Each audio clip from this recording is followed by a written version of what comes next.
Hey, good people. Welcome to Psychology Noir. Dr. Lund here. Sometimes I can't tell whether truth really is stranger than fiction or if truth actually provides the script for fiction. So let me give you an explanation about the title of this video, The Pathology of Gone Girls. Gone Girl was a movie that was released in 2014. It was a good movie, but it was about a woman who had this intense, elaborate hoax of making herself appear to have disappeared and have people looking for her and her family looking for her.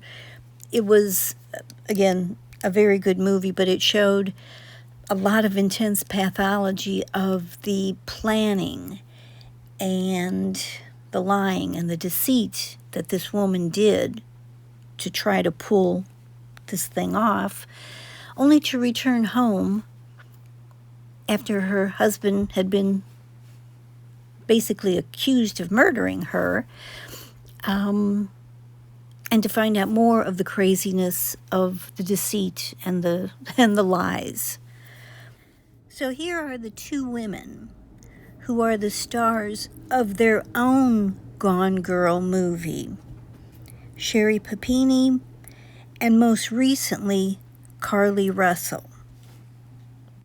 So let me give a bit of synopsis on Sherri Papini. She disappeared from a Northern California neighborhood where she lived with her husband and two children in November of 2016. She was missing for 22 days, but then reappeared, very much like the movie Gone Girl, at her home with bruises, her hair cut in a very disheveled way. She had actually been branded on the back of one of her shoulders, and she was emaciated.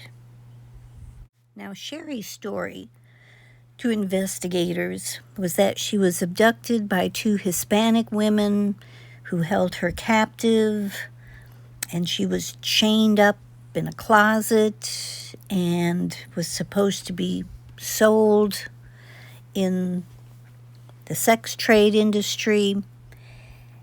And she was able to escape, but she had been hit and beaten, and they cut her hair off.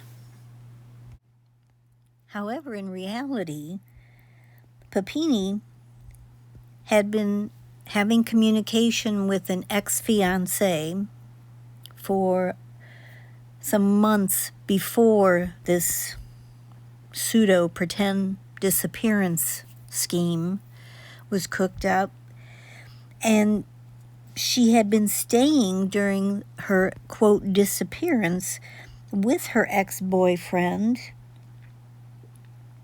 about 600 miles away from her home.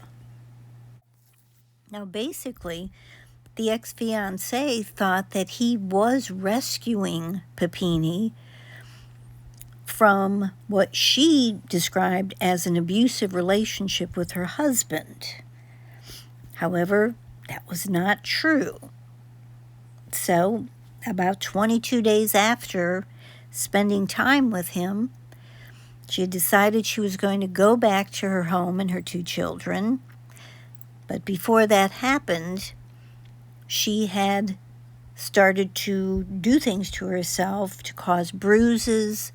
She asked the fiancé to actually brand her with a metal branding iron to support this crazy story. And so she had bruises on her face, bruises on her legs, all kind of things, all kind of dramatic madness to support the fact that she was going to tell this story about being abducted and then being able to escape. Very dramatic. Now, if you've watched any of the interviews with investigators and Papini, she is pretty dramatic in trying to provide details that don't exist to this really dramatic story that has no truth to it. In one episode, if you will, she asks the investigator if she could close her eyes to help recap the story and remember some of the details that she needs to provide to the investigators. This went on for a period of time, and finally, she was confronted with the fact that none of this had been true, and there was no evidence supporting this story, which was heartbreaking to the husband when he was supporting everything that she was saying. And it followed up with her getting 18 months sentence for prison, and her husband did in fact divorce her. Oh, she was also, or is supposed to pay $300,000 in restitution regarding the bill for all the resources and agencies that were put into trying to find this woman when she, quote, disappeared. However, most reports seem to indicate that that money will probably never ever be paid back unless she wins the lottery. Now, in the most recent case of Carlee Russell, a 25-year-old nursing student from Alabama who mysteriously disappeared for about 49 hours after calling 911 and stopping on the highway to report a toddler that she had seen walking by itself. Now, similar to the Papini story, Russell showed up back at her home. We are not exactly sure what condition she was in, but she had reported that she was abducted by a couple that I think had an 18-wheeler semi from which she escaped and was put in a car and I guess fed Cheez-Its on the morning that she was able to escape from the car and return to her home.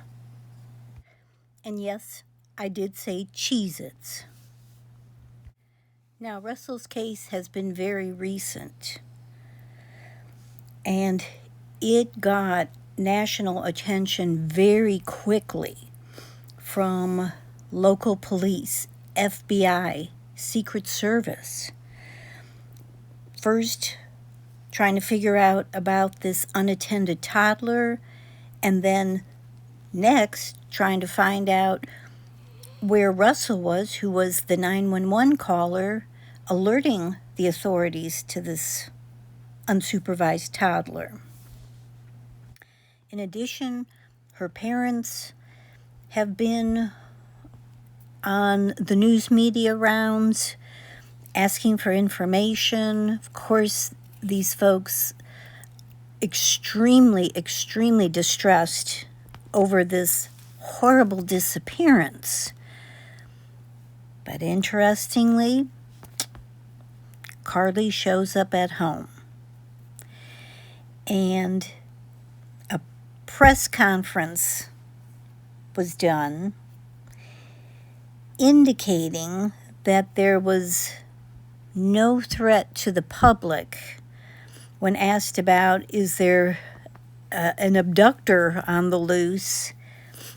And the answer was basically no, which I think to all of us gave us indication that from the investigation and looking through her searches on her computer, her phone, about some very odd type of topics, that the police do not believe that Carlee was abducted by anyone.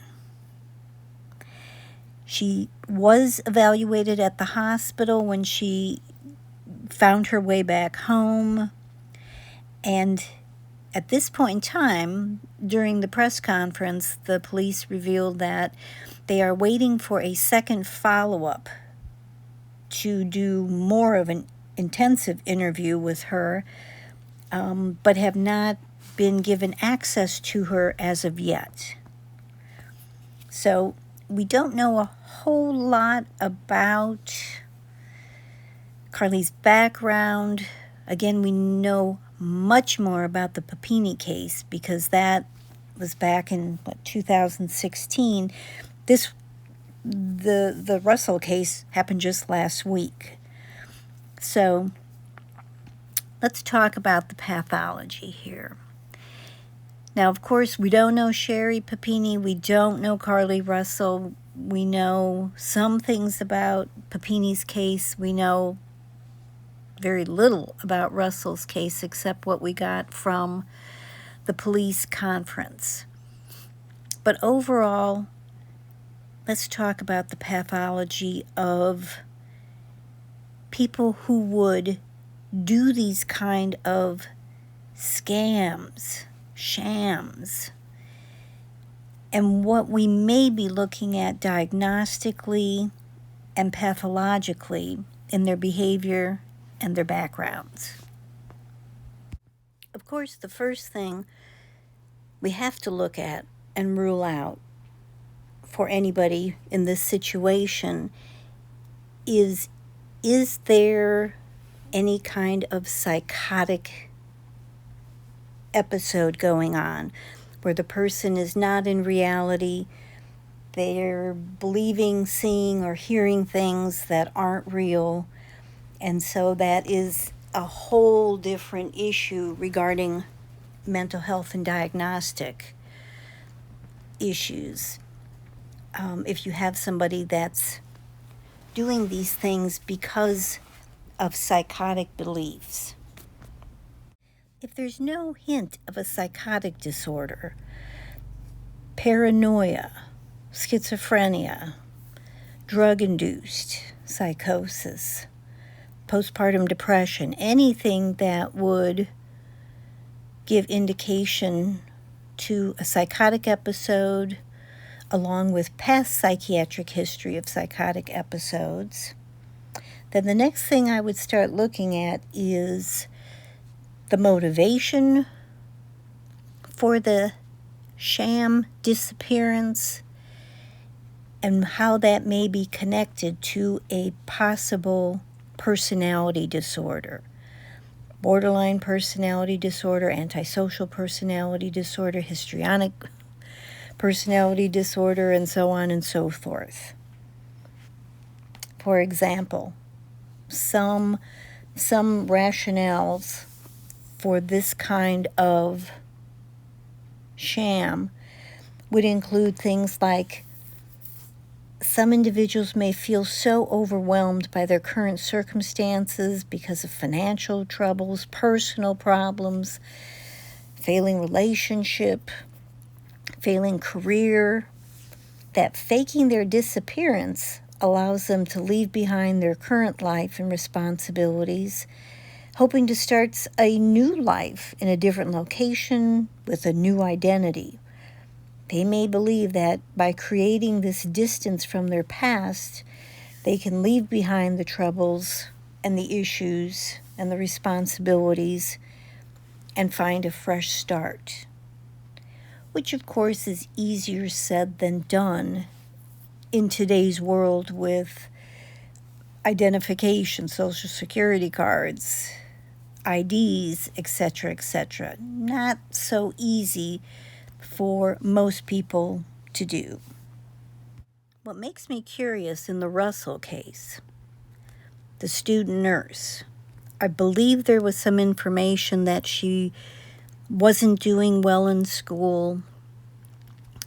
One of the things I thought about with her age and some of those issues of maybe not doing as well as her parents believed she was doing, and this again, just my opinion, is something like what she created with toddlers on the side of a highway and then disappearing when the authorities show up. It's quite a diversion. If you have a situation that you are ashamed of, it's like creating such a whirlwind that whatever the original issue was that caused you shame or embarrassment is so overshadowed by this horrific disappearance venue that that problem gets no attention when, of course, the other one takes priority and it's not even a thought. It's a very adolescent way of dealing with something that a person believes is going to be very traumatic to them, or they're going to be disappointing people, or being ashamed of something that's happened to them. It's quite a drama. And again, we still have a lot of details we don't know about the Russell case, but I thought that if it was something like that to divert from some other issue, that sort of, I don't know, it kind of rang true to me, but again, we'll have to wait till we get more information. I also found it interesting in the Russell case that how she performed this performance is she really put herself in the hero's role, saying she saw a toddler on the side of the road. She's the only one stopping to find out if the child is okay. That's pretty self-sacrificing. Yeah, that's sort of the hero's welcome. And then the hero disappears and becomes the victim. And so there's, again, a very interesting dichotomy of the true roles between the hero and the victim, and being both at the same time. Going back to, if this was something to create a diversion from another life event that would not be pleasing or would be embarrassing and shameful, it was pretty much over the top and seems like it was very ineffective. And in addition, if this Russell case is all a hoax, then this is very attention-seeking and could be maybe connected to issues with her relationship with her boyfriend. If things were not going well, her disappearance would then have heightened emotion and massive drama. Of course, there's lots of manipulation built in there, and as I said, lots of drama. What I would be looking for is those same qualities, characteristics, and behavior that could have been exhibited in her past life. Of course, at this point, somebody really would have to up the ante to do something that would get national attention. And again, that may not always be the end outcome that's wanted. Is they want to get attention from very focused persons, a boyfriend, family, school, whatever. So that, again, if something has happened, all is forgiven. We're so glad that you're back. It creates more of the emotion of we appreciate that you're here. no matter what you've done, it doesn't matter, because we were so heart-stricken thinking that something horrible had happened to you, and thank God you're here. And so anything above or below that doesn't matter. It's a great strategy. Very dramatic, histrionic, features a borderline, smacks of a lot of personality issues that I would, of course, be looking to see where else has that played out in other scenarios or situations, and I would expect that there would be some. In addition, these would be folks that need a lot of attention and a lot of validation. Both Sherri Papini and, again, Russell, if it is proven this is a total hoax. Certain individuals have a deep need for attention or validation from others. We all do, but there are individuals who crave it, demand it, more than others for, again, probably things related to childhood issues, where they perhaps felt that they didn't get the things that they need, or they were so entitled that they expect it and will do things to ensure they get attention and validation.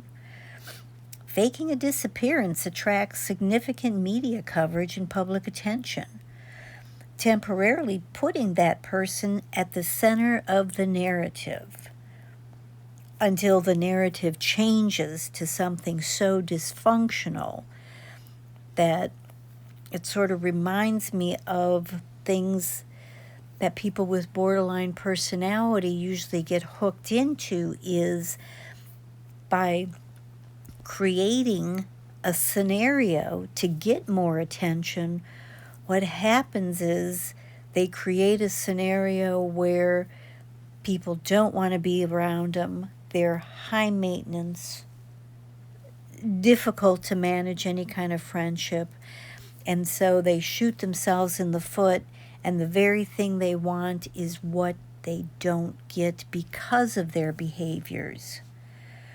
Now, this attention can provide an important sense of autonomy, or promote sympathy or validation, or a way for them to feel noticed or appreciated by others. But one thing I really do think may be part of both of these cases is a relationship dynamic, is that faking a disappearance for both of them can also be linked to complex personal relationships in an attempt to manipulate others, which both did, especially Papini. From what we know about, there was lots of manipulation and deceit from both on the husband and the fiance, who got reeled into this scenario. And it's a way to punish others. See, you should have appreciated me more. Now I've disappeared. I could have been killed. You don't know what's happened to me. And so it's a forced evoke emotion that will make a normal person feel horribly guilty, even if they had good reason to be angry or disapprove of something that that person did. But it really is very punishing, and it can test loyalty of loved ones, or regain control over a relationship that feels unstable or unsatisfying. And so, again, Papini, we have some better ideas of a whole lot of manipulation. Boy, to go to the extremes of getting somebody to brand you, really? Hitting yourself so hard to make bruises, asking the fiancé to hit you with a hockey puck so that you have bruises on your legs. Pretty extreme. An interesting pathology that somebody would actually do that. But that's for another video. But again, by disappearing, the individual will hope to elicit a particular response or to force others to confront their feelings and their actions. It also serves as a means of exerting power or creating emotional turmoil within the relationship. And on both of these women's part, there was much turmoil created within their circle of friends and family. No doubt about that. Family had to be absolutely devastated and so fearful that something horrendous had happened to these women. And then they come home. So it'll be interesting to see what happens in the Russell case. Watching other videos and looking at comments, people want this addressed. Papini did get an 18-month sentence, which she will probably do, 85% of the time, but will go to prison because of her behaviors and her actions. And of course, if there was any motivation to punish the husband or make the husband more attentive, well, he divorced her. So there you have it. So interesting pathology for both of these women that didn't end well. And again, even with Russell, if there is more validation coming from the authorities that this was all a hoax, then she definitely, both of these women need intensive therapy. And they're basically their errors, their sins, their drama, their manipulation is presented for the world to see, which is probably not the kind of attention they were hoping for. So, folks, thank you for listening. Please leave me your thoughts on these cases. Again, I know Russell is a more current case, and seems like we got the word that police aren't buying any of the story, and I'm not sure where her parents stand on this at this point in time, because they were very much supporting the story. And since then, I don't think we've had any word from the parents. If this is all a hoax, there's going to have to be a lot of reconciliation of how the parents are going to deal with that issue as well as deal with Carlee, their daughter. So I will see you in the next video. You all take care until then.